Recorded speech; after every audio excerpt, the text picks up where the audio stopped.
Okay, so this is the Trumpeter 72nd scale flanker C. As you can see, it's all built now and it's been primed. I've sprayed the natural metal areas on the tail around the exhausts, and also here on the gun blast panel. That's all been sprayed and masked. The nose cone's been masked, and the entire model has been primed with Tamiya's fine surface primer, which is my favourite, pretty much my favourite primer. Ancillary items, they've all been prepared. The tail fins have been, the white on the tail fins has been sprayed and masked off. Again, it's all been primed, and things like the pylons have been prepared and primed as well. So basically we're ready to start painting. Now, one of the things I'm going to do is I'm going to do this in two separate stages. I'm going to do the underside first and then do the top side. Although there's a wraparound, the base blue for the flanker is a wraparound scheme. I'm going to do it this way just for the ease of doing it. So what I'm going to first do is, because I've been handling the model a bit over the last few hours while I prepared it, I'm just going to give it the lower surfaces a wipe over with some enamel thinner, just to make sure there's no grease left on the model for when I start to spray. That'll all evaporate off in a very few seconds, and basically leave me with a surface I'm ready to start spraying. I'm going to do the same with the tail planes.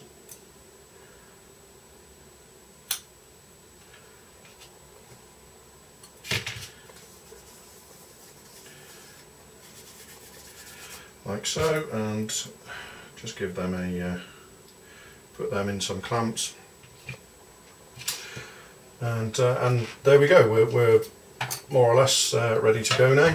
Let's just do these strakes. Right, so we've got to select colours for this, and flanker blues can be a bit of a nightmare to get right. They have terrific variations in the actual colours, and with weathering and the like.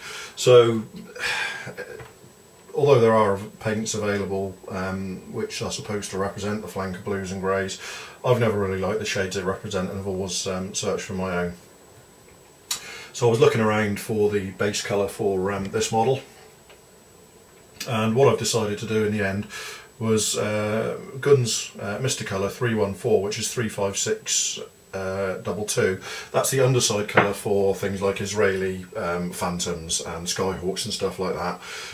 It's a very pale but slightly green blue sort of colour. It was in the right area of what I wanted, but I needed something to just blue it up a little bit. I've got there's just over half a pot of this, and what I've done is I've added 2 drops of Gianotis, or Gianotis, however you pronounce it, 033, which is a primary colour, cyan, which is basically a blue colour. It's a very, very intense clear blue that is used for tinting other colours. So as I say, I've added a couple of drops of that to the blue, which has just made it a bit more intensely blue, and looks much nearer to what I want. So that's it. We're ready to start spraying. I'm just going to drop a tiny little bit of cellulose thinners into my airbrush and spray it through, just to make sure I've got a good coverage, which or good spray pattern, which I have. So I'm just going to add a good hit of Mr. Colour leveling thinner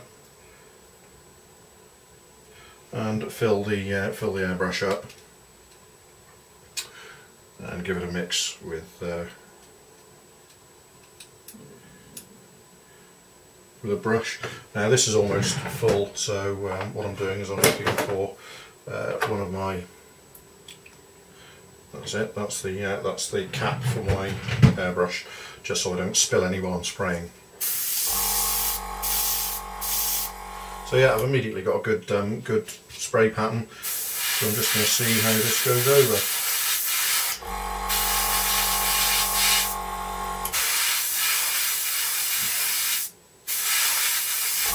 And there you can see the good thing about the having it overall one shade of fine surface primer is that has taken me literally seconds to get a good covering on that.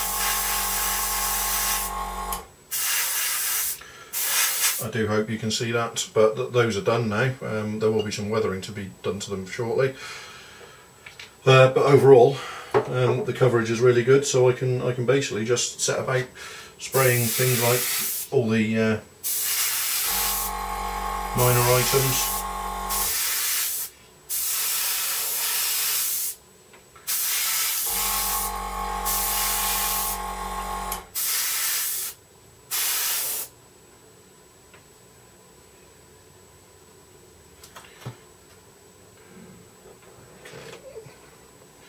As ever with clamp stuff that you're spraying, you have to find somewhere to put it that will protect the paint finish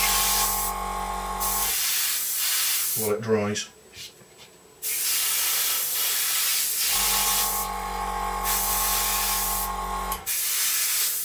I've spotted things like there's, although I primed it and looked for errors, the blue's showing up one or two. There's a little seam line on top of that wingtip pylon that I'll need to deal with in due course, but I'm just going to get the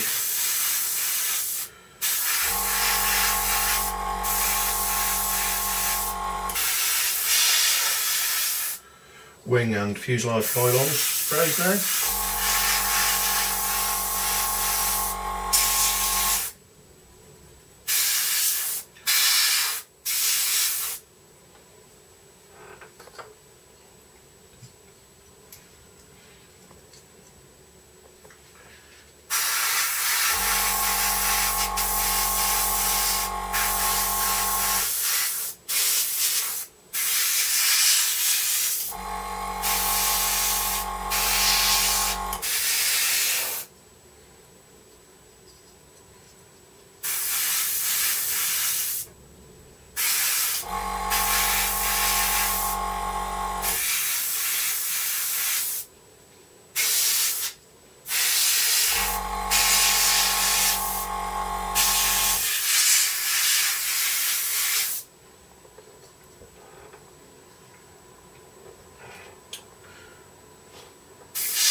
And then finally there's some, I've got to spray the undercarriage doors as well, so they have also all been primed.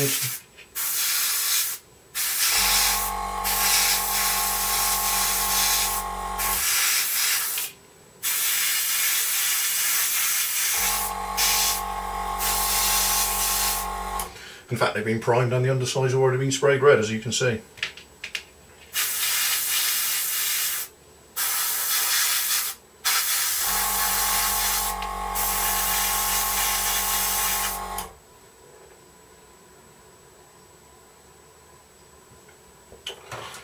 Okay, so with all the ancillary underside bits done, I can now think about moving on to the actual model itself. What I'm going to do is I'm going to start in the middle and I'm going to work out. So the first area I'm going to do is between the intake tunnels.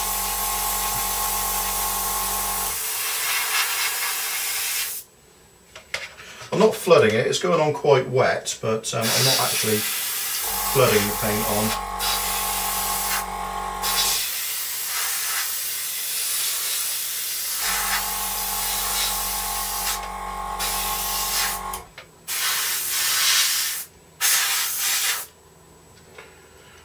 So I hope you can see how easily that's spraying with the primer already on there. So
I do like the way that spraying the main colour just throws up certain errors which even the priming had escaped. There's a couple of tiny little joins at the wing juncture with the leading edge extension that the blue has thrown up.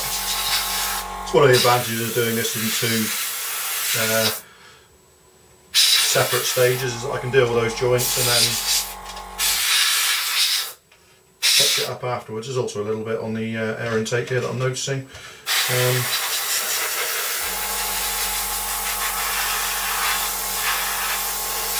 But like I say, all really minor stuff that I can deal with without too much drama when all this is dry, before I spray the main the top side and do the camouflage there.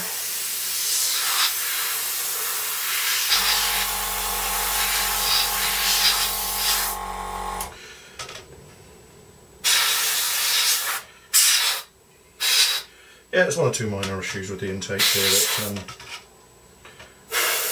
the glossier nature of this blue has thrown up.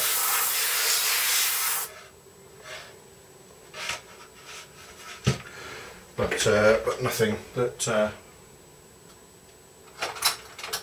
nothing that'll take more than a couple of minutes to deal with before I add the topside blues. So, no dramas.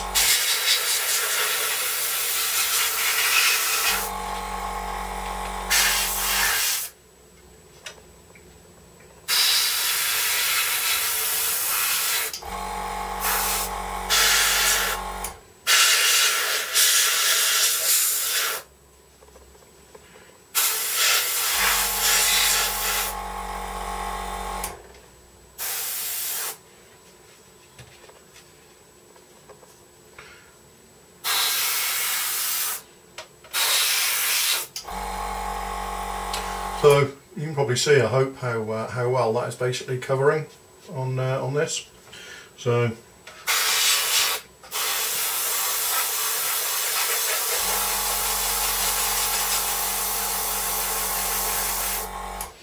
with that done, I'm just going to work down the nose.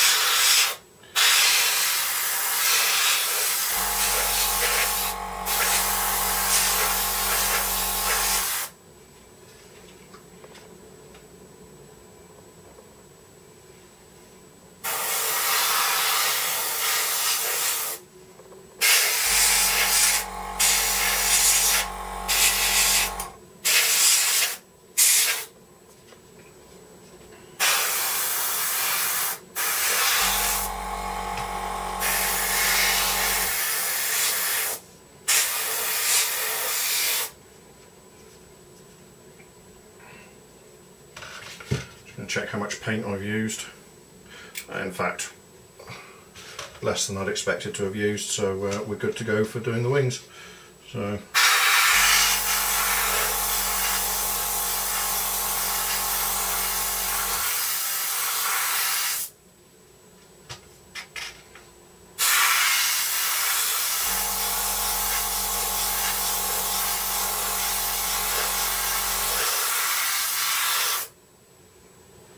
So what I'm going to do is I've painted those. I'm just going to cut to air to evaporate most of the levelling thinner.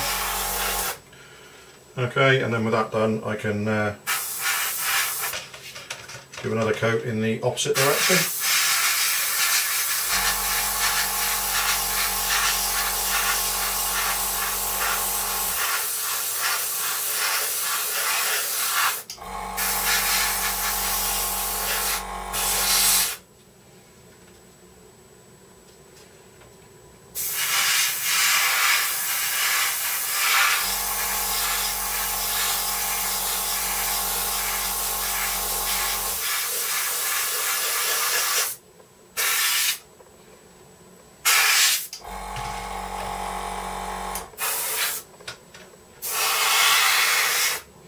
Right, and there you can see how quickly that was, even for a relatively large model like this.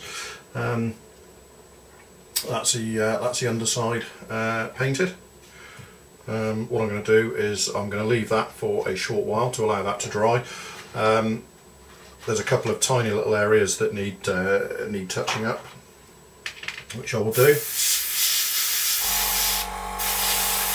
So I'm just running back over some of the ancillary parts here, as I've still got some paint in the brush, so it never hurts.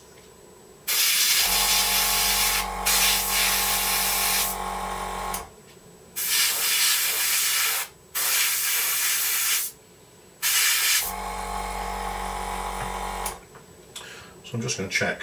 Yeah, I've still got a really good amount of paint in the brush. So rather than tip that back into the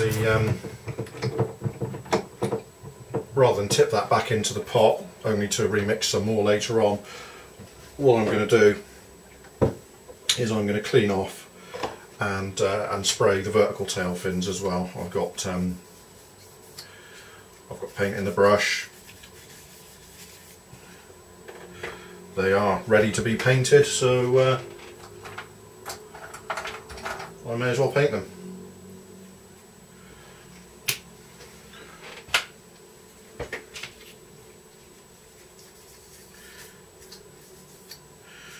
Now, my original plan had been to weather the underside and then paint the top side and weather that. I've had a quick rethink on that just in the last few minutes, and what I'm going to do is once that's dried and once the underside here is dried and I've dealt with the one or two issues, I'll be painting the top side the pale blue, and then I'll weather the whole model in one sitting. So I'm just going to get on with these tails, and the next time you see me after this, hopefully the top side of the model will be blue as well, and we can move on to weathering the blue before moving on to the other camouflage colours.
And that's the vertical tails done as well.